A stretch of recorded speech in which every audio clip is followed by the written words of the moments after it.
Hello everybody, in this video I'm going to take a look at FEY, a very powerful mid laner in the game Predecessor.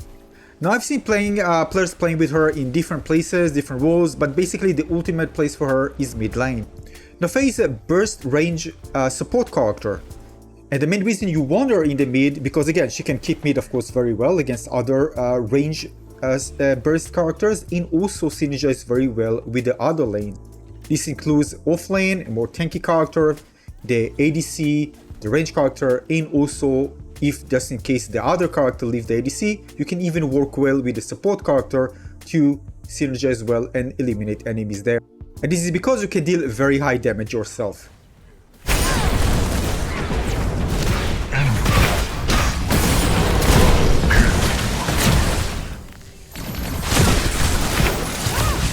enemy inhibitor is under siege.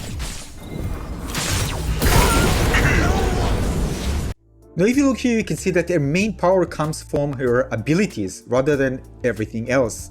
Even her passive relies on her takedown to give her extra movement or speed buff. And not just that, and actually untamed growth, which is by the one of their ability, which is kind of plant in the position where the enemy dies.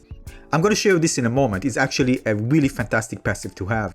She also slows down, and with her ult she also stunned, and basically she can zone out enemies, she can really control the fight, and she shouldn't be left unchecked.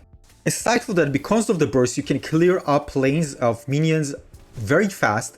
So again, she could be very good in just pushing the mid lane very fast compared to others, and this means you get an advantage, and then you have more time to move to the other lanes to give them support.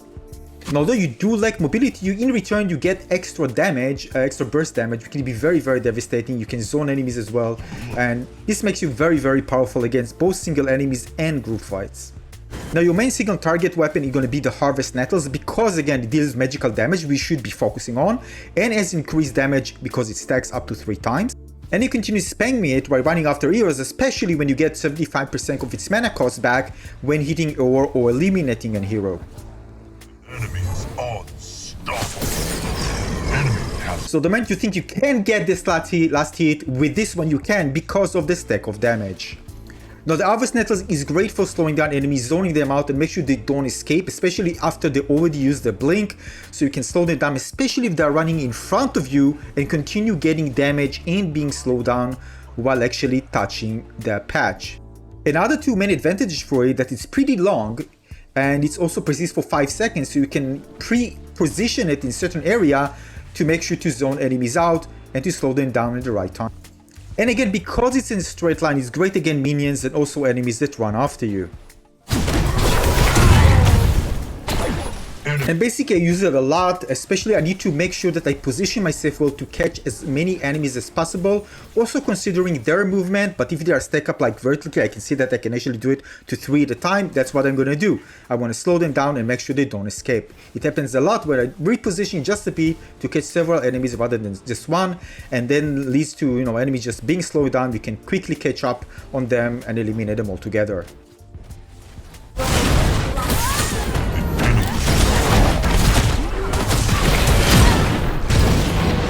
And sometimes I do it just in the line, so if they want to go back to their area to be safe, they be slowed down as well.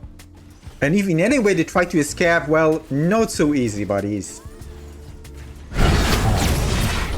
Now keep in mind, this ability also forces the enemies to use the blink in many situations, like you see here. You see that they're gonna blink because they're already slowed down, so they try to blink, but they already used the blink, so if they try even to a little bit to engage, I'm going to slow them down like crazy, and alongside with other stun and other users' ability, especially for the support, they are pretty screwed up.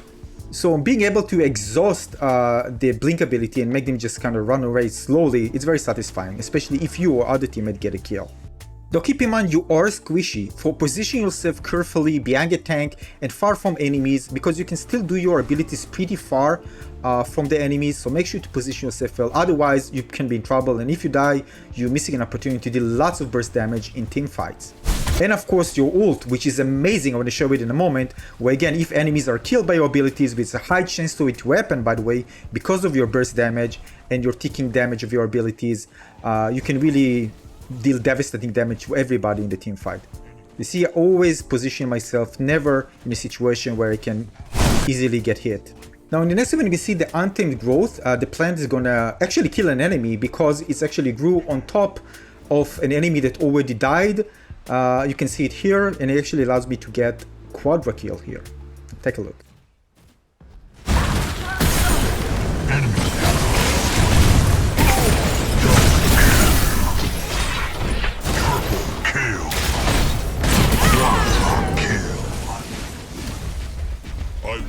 Allied towers destroyed.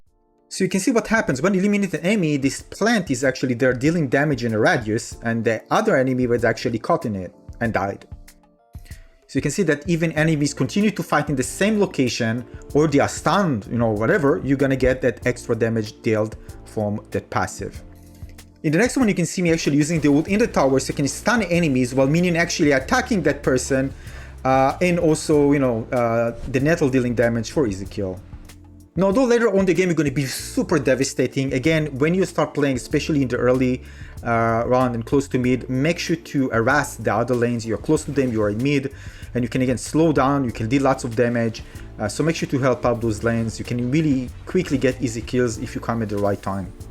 Now, I recommend having items that continue also reducing the cooldown, but that is called ability haste, so you can quickly deal with minions and enemies even at the same time, shredded armor, and make sure that either you can eliminate that enemy or make it very low so your teammates can eliminate that enemy or enemies. Now keep in mind that your slow down ability and harvest nettle, the orb that you throw, can be synergized very well, because you slow down enemies, you can deal damage from far, and the more you deal, the higher the damage, because it stacks. Now I've got many situations, especially at the beginning of the match, that I look when the jungle is and I try to harass the other lane in the area where he's not. So if the jungle is on the left lane, I'm going to go to the right lane and harass there. I don't even need to get a kill. If I get, fine. If not, but still lower them and try to support the other teammates on the other lane. Now before I do that, I actually ping to let enemies know that I'm actually coming, so they're ready to attack. So try to ping even several times to get their attention.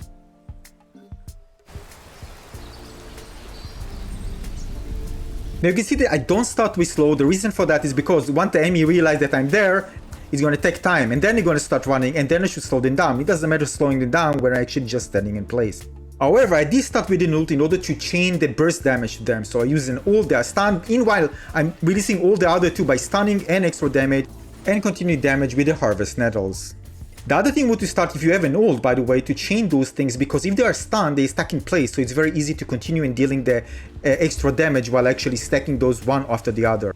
And don't forget, in between you can do your basic attacks as well. Now the cool thing about FEY is that you can put things on the ground and just forget about it and continue just maybe avoiding enemies or just focusing on hitting them, whether other enemies will focus on other enemies' location and even not even pay attention to their health. So you just put those AoEs on the ground and continue getting hit while avoiding getting hit yourself, and by the time they realize what's happening, they're already very low and you can just go and finish them off. Now, I know some players complain about it because, like they want to see some, prominent thing on the ground so they know they're actually getting hit and there's something there, rather than realize, oh my god, why I'm so low? Well, actually realizing that the AoE on the ground was there the whole time. So this might change again. Keep in mind, the game is still in early access, but again, right now it's really fun kind of toying around with and abusing it in a way. Now keep in mind, your ult can pull enemies from quite far away, so take that into consideration.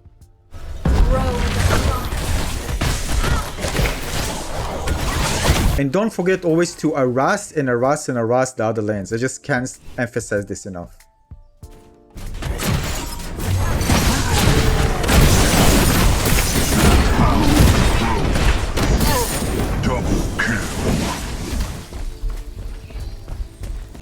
And sometimes I even disengage, even if I'm 2 versus 3, or if you're 1 versus 3, just to lower enemies down, especially if I'm safe near the tower, to let the other teammates finish them off after they're low.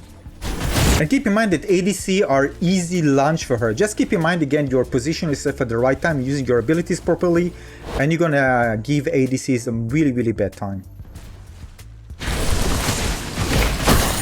Legendary. An ally is paired. And this is a nice anti-rush.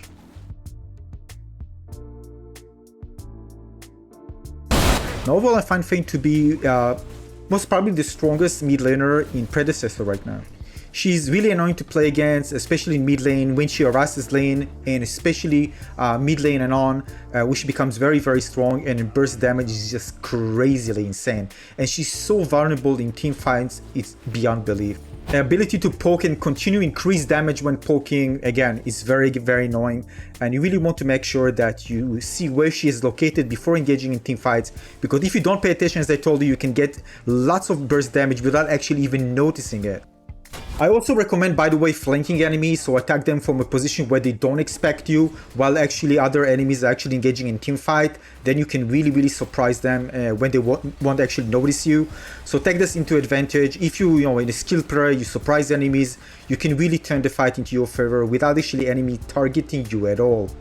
So she's very strong, even not in the hands of a skilled player, but in the hands of a skilled player, oh my god, she's absolutely devastating. And that's the reason, by the way, she's my favorite right now so far in mid lane, because she's so devastating and so helpful in team fights, and she's just a blast to play, and her passive is really, really fun to watch, especially again in team fights. Overall, highly recommend to check it out if you haven't played with her. Now, when buying items, I recommend focusing on ability haste, which reduces your cooldown basically, and also magic damage. I realized actually when playing more that I rely less on items that increase my durability, because again, proper positioning and zoning can really help out, and can focus on increasing what she actually does best, which is ability damage, and try to do it as often as possible, which of course having faster cooldowns. And this is it for this guide. If you have other tips and tricks, post them in the comment section below. More coming, so make sure to subscribe to my channel. I'll see you on the next one. Thanks for watching.